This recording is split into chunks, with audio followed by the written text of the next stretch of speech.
Di sini, gue bakal bahas apa yang bakal gue lakuin kalau misalnya gue mulai lagi dari nol. Jadi diambil semua uang gue, semua koneksi gue diambil, gue start from zero lagi sekarang, tapi dengan ilmu yang gue punya, gue kira-kira bakal cari duit di opportunity yang mana dan gimana caranya. Ini video ini terinspirasi sebenarnya dari komen-komen kalian. Jadi gue bacain di sini ada beberapa, ada yang nanya, apa yang akan dilakukan jika mulai dari nol? Banyak banget yang nanya gini. Jika di umur sekarang mulai dari nol, gak kenal orang-orang hebat, tapi dengan ilmu lo sekarang, apa yang akan dilakukan? Dan menurut gue ini menarik untuk kita elaborate lebih lanjut dan untuk dibahas lebih lanjut. Di sini jadi gue bakal outline pemikiran gue kalau semuanya tuh diambil dan gue mulai dari nol. Tapi di sini kalian harus lihat video ini sebagai perspektif gue. Jadi mungkin orang yang sama kalian tanya pasti jawabannya beda-beda. Apa industri yang dia mau mulai? Tapi ini kan dengan skill set yang gue punya, apa kira-kira industri yang gue bakal masuk dan gue ibaratnya cari cuannya di mana. Kalian nggak perlu ikut kelas-kelas bisnis atau yang diajarin sama orang. Kalian cukup menonton video ini aja. Gue akan outline ke kalian step by step gimana caranya. Step yang pertama, karena di otak gue ini gue udah punya mindset, gue lumayan ngerti tentang konsep uang. Gue tahu kalau mau gue cepet jadi kayanya, mau 0 ke 100-nya cepat, gue nggak akan tukar waktu gue untuk uang. Jadi gue bakal eliminasi semua pekerjaan yang nukar waktu gue untuk uang dan terbatas di situ. Maksudnya apa? Dulu kan gue sempat jadi wedding organizer. Dulu gue sempat kerja-kerja jasa-jasa yang tukar waktu gue untuk uang. Itu bakal gue hilangin. Jadi gue nggak bakal lakuin pekerjaan-pekerjaan kayak gitu. Tapi gue cari pekerjaan yang constraint-nya, ya time constraint-nya itu bukanlah sebuah waktu. Jadi untuk bisa bikin uang, ya let's say ini kita mau dari 0 ke, ya misalnya 100 juta per bulan atau bahkan aset 1 miliar. Stepnya ada dua. Yang pertama, ya cari uangnya di mana. Yang kedua, gandain uangnya gimana. Kalau dua ini kalian ngerti, cari uangnya di mana, gandain uangnya di mana, uang kalian pasti 1 miliar. Ini tinggal jagoan-jagoannya kita aja. Nah, gue tahu uang itu selalu beredar, berputar secara cepat. Jadi tujuan kita adalah gimana? Kita gimana caranya ambil uang dari orang. Karena gue udah sering bahas di video-video gue, uang itu nggak pernah bisa diciptakan. Uang itu cuma diambil dari orang lain. Yang bisa ciptain uang adalah bank sentral. Jadi opsi pertama, ya ini opsi pertama. Kita bahas cari duitnya dulu, baru kita akan bahas gandain uangnya. Cara cari duitnya ini yang bakal gue lakuin kalau misalnya mulai dari nol. Gue kan cari ya pekerjaan yang menurut gue skill gue kan paling tajam di sana. Yaitu gue dari dulu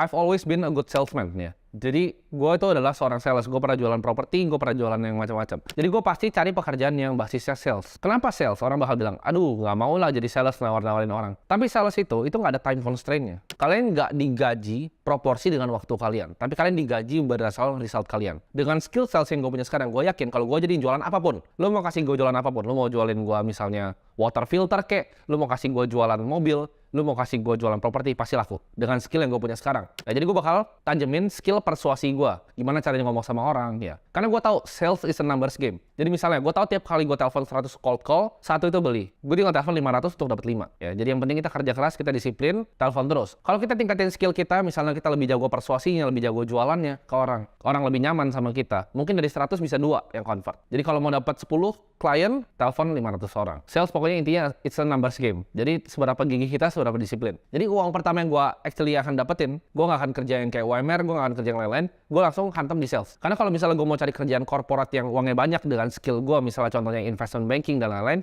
tanpa koneksi itu rada nggak mungkin. Jadi yang uangnya bisa sama, bisa puluhan juta, yaitu adalah sales. Itu kan opsi pertama. Kalau gue terlantar gitu di pinggir jalan ya, itu opsi pertama yang gue akan lakukan. Gue langsung ke sales. Nah, sambil kerjain opsi pertama ini, gue akan punya side hustle. Jadi gue akan kerjain opsi kedua nih. Jadi gue bukan salah satu opsi, tapi gue pasti jadi sales sambil gue nyambi ngerjain bisnis gue. Nah, gue akan kerjain bisnis. Kenapa? Karena gue tahu untuk kita jadi kaya, antara kita jadi owner dari bisnis atau kita punya bagian kecil dari bisnis orang sebagai investor. Tapi kan gimana caranya jadi investor kalau nggak punya duit? Jadi harus punya duit dulu. Nah, di sini yang gue akan tekanin ke kalian adalah bisnis itu nggak perlu modal. Kalian nggak perlu mindsetnya, oh dia orang kaya baru bikin bisnis. Nggak. Bisnis itu banyak banget yang modal otak. Dan gue akan contohin salah satunya di sini. Dan ini juga udah pernah gue kerjain. Kalau misalnya gini, kita lihat bisnis ya. Bisnis itu ada dua. Ada yang modal otak ya, sama ada yang capital intensive. Maksudnya capital intensive itu apa? Kita butuh modal besar untuk bisnisnya awal mulai running. Contohnya, kita mau buka toko bangunan. Kita perlu misalnya inventory 5 miliar, 10 miliar gitu. Cuma kita nggak punya uang seperti itu. Kita mau buka misalnya klub malam. Kita butuh uang untuk renovasi 40 miliar segala macam. Kita nggak punya uang ya untuk bikin seperti itu. Tapi kita punya apa? Kan gue disisain otak kan. Gue nggak punya uang tapi punya otak. Jadi gue cari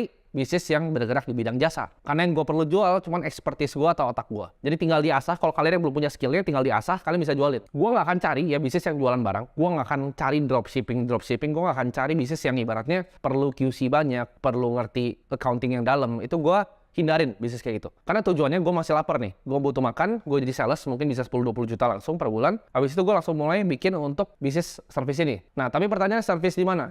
Bisnis yang nggak perlu karyawan banyak, bisnis yang nggak perlu inventory management, bisnis yang nggak perlu QC yang ribet. Gue tahu mungkin ada beberapa dari kalian yang bilang, oh jualan barang kan bisa kaya. Betul, jualan barang tuh bisa banget kaya. Dan itu menurut gue uangnya lebih banyak sebenarnya kalian jualan produk dibanding kalian jualan jasa. Tapi untuk bikin sebuah produk itu butuh kalian knowledge yang lebih tajam dan butuh waktu yang lebih panjang. Sedangkan kalau jasa itu bisa langsung dijual besok asal kalian ketemu kliennya. Kalian punya skill apa, kliennya butuh solusi apa, kalian ketemu di tengah, kalian dapat uang. Nah, gue akan bikin ya bisnis ya antara dua sebenarnya kalau gue punya skill set kayak sekarang. Jadi gue bakal bikin bisnis yang service bisnis lain. Balik lagi ke tadi, apakah bisnis yang B2C ibaratnya bisnis to consumer itu nggak bisa duit banyak? Bisa, dan itu banyak banget uangnya. Tapi ini kan kalian tanya kalau gue mulai, gue pasti akan cari yang bisnis to bisnis yang bisa benefit bisnis lain. Contohnya kayak misalnya vertical software. Karena software itu kalau misalnya udah dibuat ditaruh di bisnisnya, switching cost-nya terlalu besar untuk diganti software lain. Jadi recurring revenue-nya sticky. Itu mungkin salah satu option yang gue bikin. Tapi gue tahu kalian di sini banyak yang nggak bisa programming. Tapi kalau kalian punya programming, itu bisnis yang akan gue kerjain. Gue akan langsung coding setiap malam. Jadi gue paginya sales, malam gue bakal coding untuk bikin vertical software buat bisnis yang niche gitu. Contohnya POS untuk tempat es krim atau apapun itulah.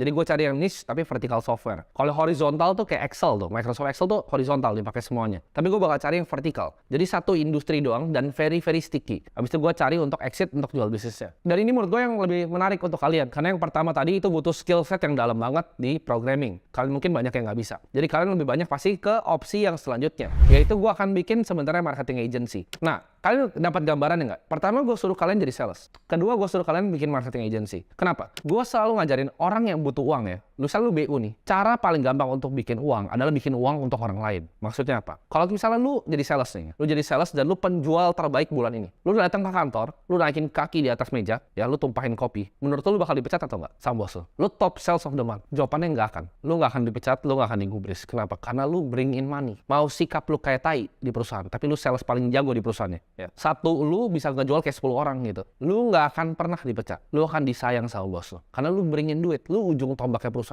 Sama seperti agensi marketing. Kalau kita bisa kasih bisnis ini uang dari misalnya campaign kita, dari strategi kita, omsetnya bisa double. Lu nggak mungkin digantiin. Dan gue bakal kasih tahu strategi gimana cara kita minta uangnya. Jadi ini ada taktiknya. Minta uangnya jangan cuma minta 7 juta sebulan, 10 juta sebulan. Tapi ada taktiknya, gue bakal share di belakang. Tapi gue tahu kalau misalnya kita target untuk bikin agensi, kalian misalnya mau 1 miliar per bulan bersih, itu susah gitu. Itu butuh agensi yang besar, scale-nya besar. Tapi kan video ini mungkin gue tahu banyak yang nonton itu buat dapat 10 juta sampai 20 juta sebulan aja kalian udah happy. Jadi ini yang gue targetin marketnya ya. Jadi buat kalian nonton ini bukan orang yang mau bikin agensi 1 miliar. Tapi buat kalian sekedar dapat uang tambahan 10 juta dari sales, 20 juta dari bikin agensi, itu bisa banget kalian nonton video ini. Jadi gue bakal tawarin skill marketing gue. Karena gue udah punya skill marketing, gue bakal tawarin skill marketing gue ini ke beberapa restoran misalnya, ke beberapa retail shop yang base-nya online. Jadi misalnya mau dia jual baju, dia jual susu, dia jual apapun itu, online shop, di Instagram, di Shopee, gue bakal offer skill set gue untuk gue bisa gandain omsetnya. Nah, mungkin pertanyaan kalian, kalau kalian sebagai owner bisnis, buat apa terima agensi luar? Karena gini, kalau misalnya kalian mau sebagai owner bisnis nih, gue owner bisnis, gue mau keluarin berita, gue nggak akan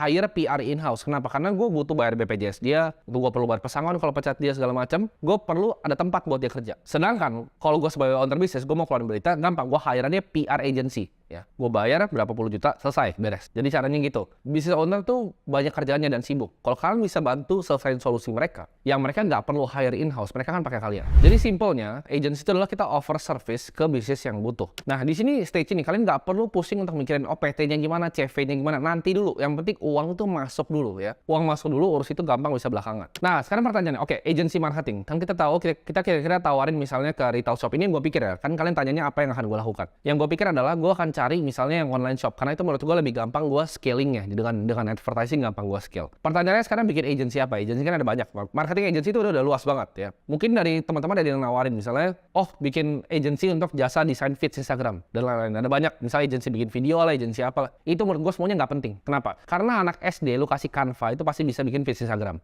Jadi nothing special about service lu. Lu akan jual murah dan banding-bandingkan harga. Lu akan bikin 30.000 per post, ya kan ada paket 600.000 post banyak gitu. Capek ya, buang waktu, buang energi. Gua nggak akan pernah ngelakuin service kayak gitu. Tapi service yang gua lakukan adalah gua bring dia uang. Kalau gua janji lu uang sekian, lu kasih gua persenan. Cara mainnya gitu. Jadi performance based. Jadi performance marketing agency. Kalau kita perform, baru kita dapat uang. Hal paling penting dalam suatu bisnis adalah omset, adalah uang masuk ya. Jadi kalau lu bisa increase uang masuk itu, lu akan dibayar, terserah lu bisa mintanya suka-suka. Balik lagi ke sales tadi. Kalau lu orang yang ningkatin omset di suatu bisnis, lu akan disayang. Dan lu nggak akan pernah di cut off. Ini gue mungkin cerita pengalaman gue ya. Jadi gue ngomong ini nggak asal bacot, tapi ini hal yang gue pernah lakuin. Jadi gue pernah bikin agency. Waktu itu salah satu klien gue adalah pabrik konveksi lumayan besar. Nah, bisnis modelnya dari pabrik konveksi ini adalah dia terima orderan. Ya, misalnya 12 piece, 24 piece dari orang yang awal-awal mau bikin baju, abis itu udah laku tokonya baru pesan sama dia lebih banyak. Bisnis modelnya gitu. Jadi cari orang yang baru mulai bisnis. Jadi yang gue lakukan apa? Gue datang ke ownernya, gue bilang, omset lu gue dobelin. Jadi gini, cara lu offer sesuatu ke orang adalah bikin offer yang mereka nggak bisa tolak. Jadi gue datang ke ownernya, gue bilang, omset lu gue akan dobelin. Dia kan bilang, ini anak orang gila kali ya. Gue bilang gini,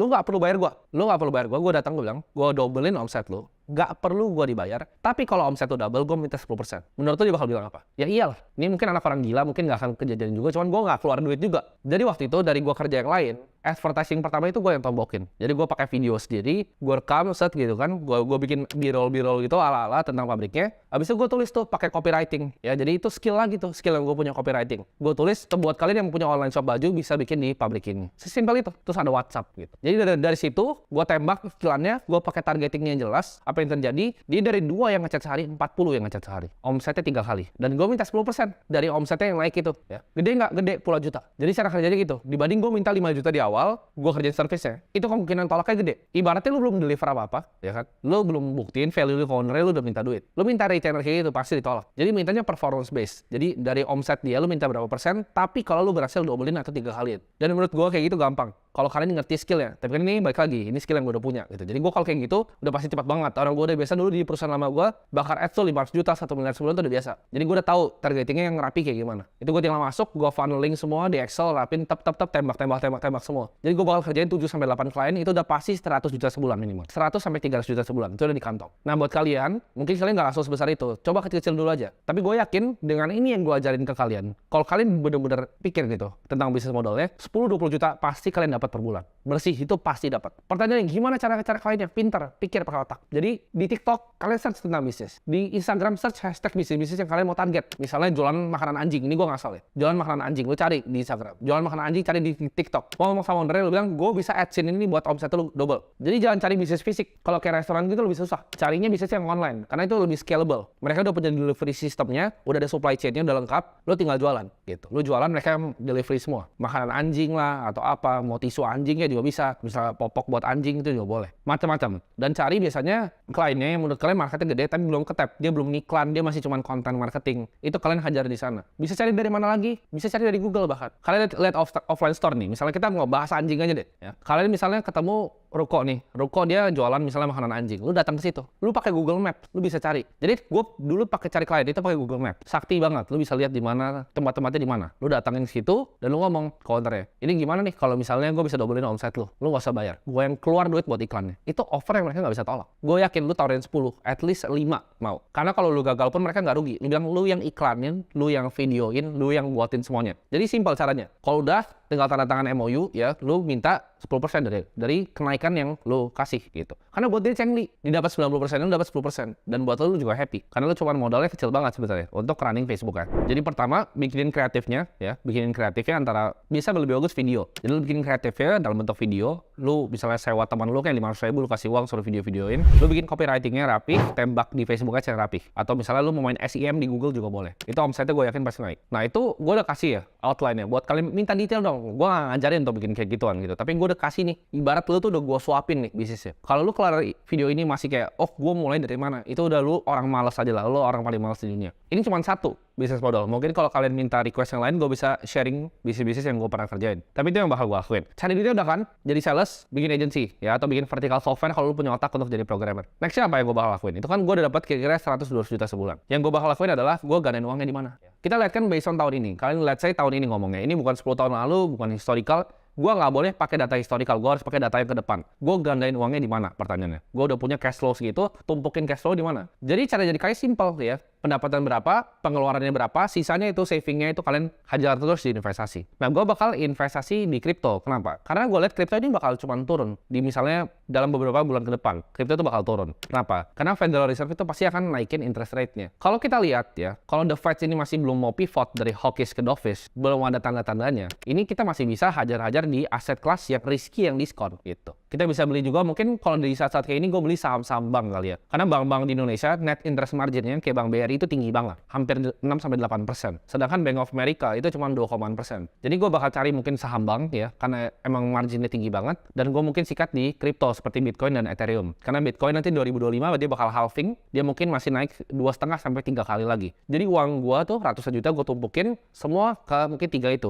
Jadi gue beli saham bank ya, gue beli Bitcoin, gue beli Ethereum. Jadi 3 itu gue tumpukin terus uangnya. Itu menurut gue dalam 3 tahun, 4 tahun itu uangnya bakal double ya. Minimal banget double. Jadi misalnya 100 juta sebulan, setahun gue bisa dapat 1,2 M, minimal duit gue by the end of 2025 tuh bisa lumayan gede gitu, bisa 3-4 miliar. Jadi itu strateginya kalau misalnya gue mulai dari nol, apa yang gue bakal lakuin ya. Jadi simpel banget, jadi sales ya, jualan apapun itu bisa 5-10 juta. Uang itu gue pakai untuk modalin nawarin tadi advertising awalnya. Jadi gue bakal dapat sekitar mungkin ya 50-100 juta dari sini. Uangnya gue tumpukin di saham perbankan, di kripto seperti Bitcoin dan Ethereum. Tapi kalau kalian mau lebih gandain lebih cepat lagi ya, kita cari yang lebih small cap. Mungkin saham-sahamnya kalian cari yang lebih cyclical, atau di kripto kalian cari yang lebih small cap. Tapi gue harus cari yang paling agresif, karena gue nggak bakal tabung di deposito. Karena ini uang gue masih kecil, masih cuma 100 juta. Hilang semua juga tinggal bikin lagi bulan depan. Ya. Jadi di saat uang kecil, kita justru harus sangat-sangat konsentrasi dan agresif. Ya. Jadi jangan disebar, jangan di deposito, jangan di obligasi. Ambil langsung yang risk curve-nya paling tinggi. Saham, kripto, alternatif aset, private equity, venture capital. Hajaran di yang paling high risk. Kenapa? Karena itu namanya Kelly Criterion Betting System. Jadi ini gue belajar dari sistem judi sebenarnya. Dimana kalau kita punya suatu bet dengan probability yang lumayan tinggi, kita betnya lumayan besar dari bankroll kita, bisa sampai 50%. Jadi yang kita lakukan adalah kita bet di aset yang kita yakin dan dikonsentrasiin. Jadi single concentrated asset position, antara misalnya kripto semua atau misalnya saham small cap semua. Jadi yang benar-benar agresif yang bisa misalnya double atau 3 kali. Jangan cari 7-8% per tahun, itu nggak bakal bisa jadi kaya. Tapi cari yang lebih tinggi. Tapi balik lagi, ini kalau apa yang gue bakal lakuin belum tentu cocok sama kalian. Karena profil resiko gue tinggi. Tapi dengan ilmu yang gue tahu, gue akan hajar terus sampai mungkin 15-20 miliar baru mulai diversifikasi. Tapi kalau uang gue masih 1M, 2M itu gue bakal hajarin terus. Beli 1, beli 2. Kenapa? Karena kalau lu beli 10